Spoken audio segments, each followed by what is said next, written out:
Hello guys, another day, another mission na naman po ang inyong matutunghayan. So abangan nyo po kung saan tayo magmi-mission ngayong araw na to.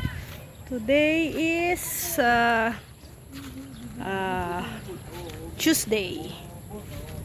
So samahan nyo po kami sa mission. Nasira yung terrace nila Biansi dito.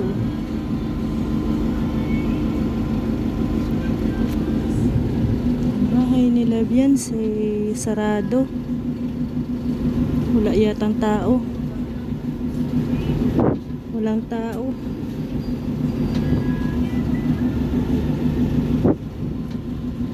Oy, kasama kayo.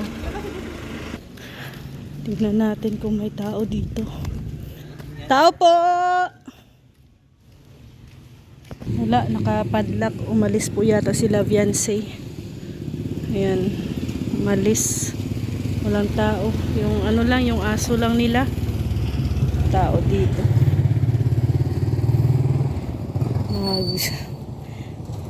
Visit po si Kuya Van, kukumustahin kalagayan nila Biansi, o ano na update simula nung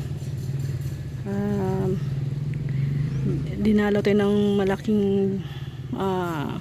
bagyo na si Juan. Ayan po ang nangyari dito. Terrace nila sa taas, sira po.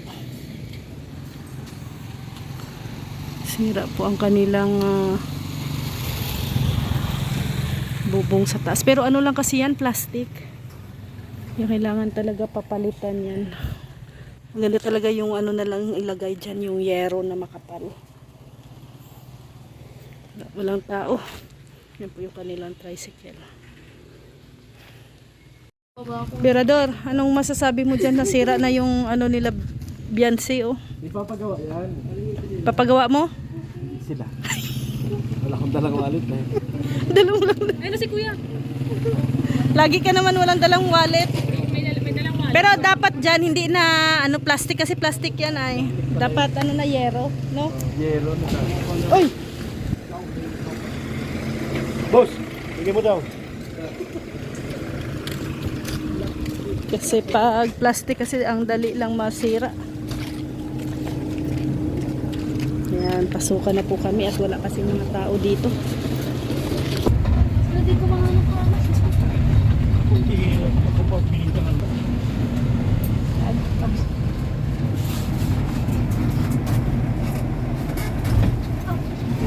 Ano, Berador? Bakit ka ng cellphone ko kaya? Ano, Berador? Nakaka-excite. Bakit? Natupad na ating pangarap. Ano bang pangarap mo?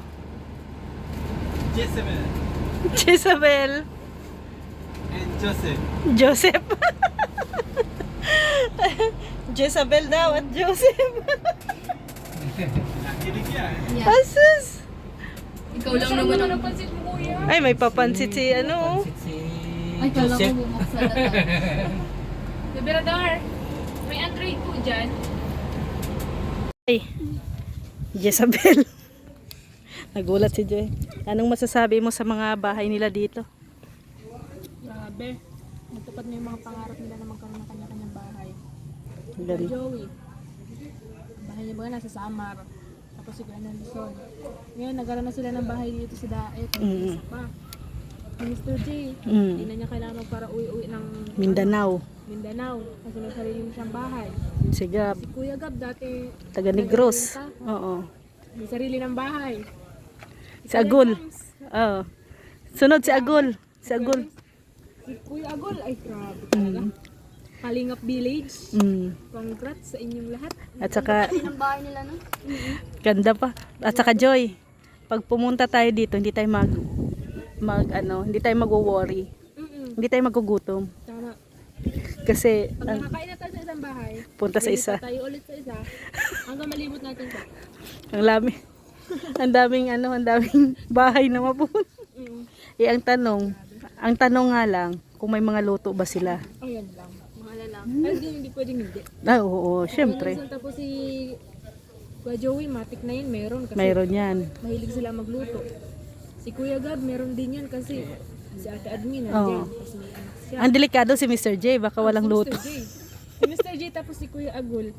Maano yan sa iisang bahay, doon sila maluto. Alanganin tayo dun. Na lang tayo ng papakapihin. Tapos tinapay. Pero doon tayo papasok sa masarap na ba ano. Doon kay, hindi, doon kay Jomar. Ay, oo nga ano. Ayan oh, malaki yung mansion nasa likod. Grabe. Ang laking mansion. Yun na, kitang-kita. Siyempre, pag malaki ang bahay, maraming pagkain. Kasi may malaking rep yan. Oo, siyempre. Double door ang ref niyan. Grabe. Punuan pa. Talaga di magugutom. Papa Jom sa padalaw sa sa kusina. Papa John. Kahit sa kusina lang kami diretso. Oo. Hindi na kami diretso sa sala. Kusina na agad. Yung diretso. Dining na kami upo. Anong masasabi mo si Berador? Nagbabalak na naman na magpatayo doon dyan ng bahay. Oh. Oo nga, narinig ko na yan Ate Rhea na ano, balak niya nga mag ano, ng bahay dito para sa kanila ng Jowa niya. jowa niya. Grabe. Ano yan? Ang kusina yan, may luto kaya? Wala. Wala din? Parang Sa tingin ko wala kasi lagi yan magde-date yung dalawang yan eh. laging nasa SM yan ano? Walang Lalo luto na yan. pag, ano? Pag, Gutom din tayo dyan. ano lang tayo yan? Handaan lang tayo ng kape. Baka yung 3-in-1 pa. Oo. Okay lang sana kung ano, BSM. basta yung BSM. Mm-mm. Yung 3-in-1. Ayun oh, naging 4 months siya doon oh. Kay Mr. J na bahay oh. Advance congrats din kay Diba? Kuya Berado. Oo. Magkakalupa na. Magkakalupa na siya dito. Wala, iiwanan niya kami dun. Oo. Taga ano na yan? Taga Alawihaw na yan si Berador. Wala na lang lupa dun sa Lighthouse, Kuya Marquez. Hindi na daw siya maglupa at libre man daw baga. Oo nga. Wala siyang gasto sa pabahay. Kuryente. Pagkain. Buti na lang ako, may lupa at may bahay na. Oh, si Joy may bahay na yan sa Basod. Oh. Kaso din ako pinapauwi ni Kuya.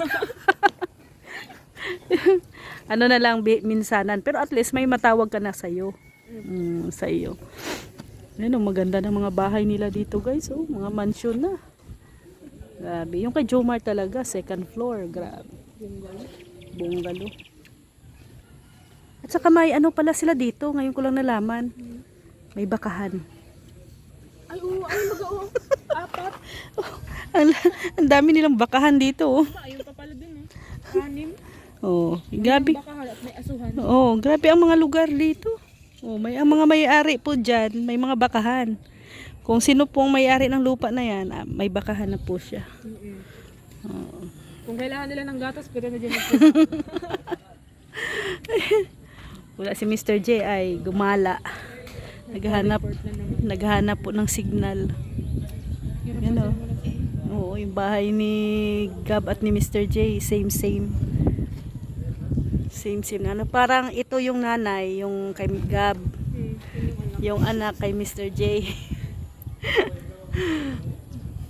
Yung gantong bahay, parang yung ano, nasa ano siya eh. I mean, ginagawa po dun sa ano, yung sa Bibiraw na Westville. Oo. May ganitong design, ano. Ganyan ang magandang bubong.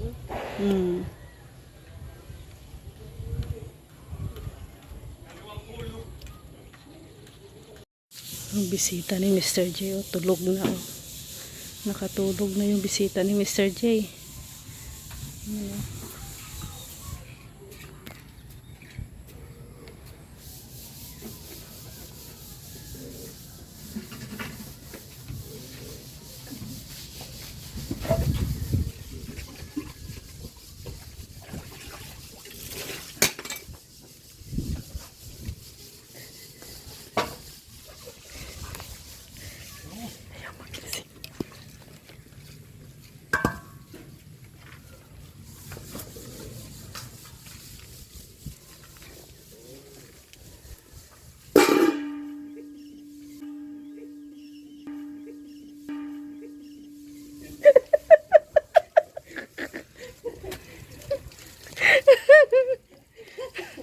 Ayun ang bisita ni Mr. J.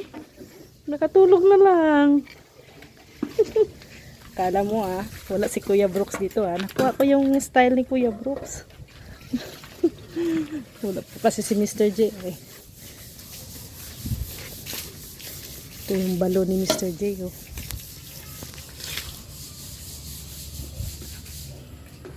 Saan na si Mr. D? Wala pa nga, hindi pa nga nadating. Ano ba naman yung Mr. D? Hinihintay ang manliligaw, ano? Oh, manliligaw na naghihintay kay Mr. J. Mayra. Ano masasabi mo? Nandyan ang manliligaw ni Mr. J. Ah. Congrats. Congrats. Oh, may ano na, may bahay.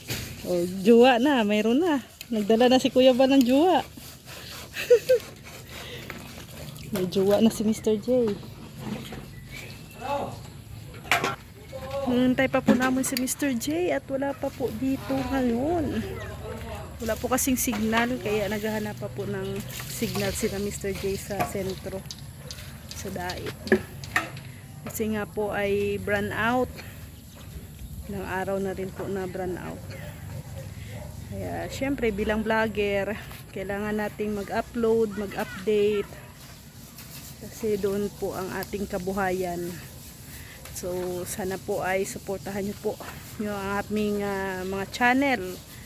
At syempre kay Kuya Val, abangan niyo po yung mga pelikula po na ginagawa ni Kuya Val. So maraming salamat po. God bless po sa ating lahat. Bye!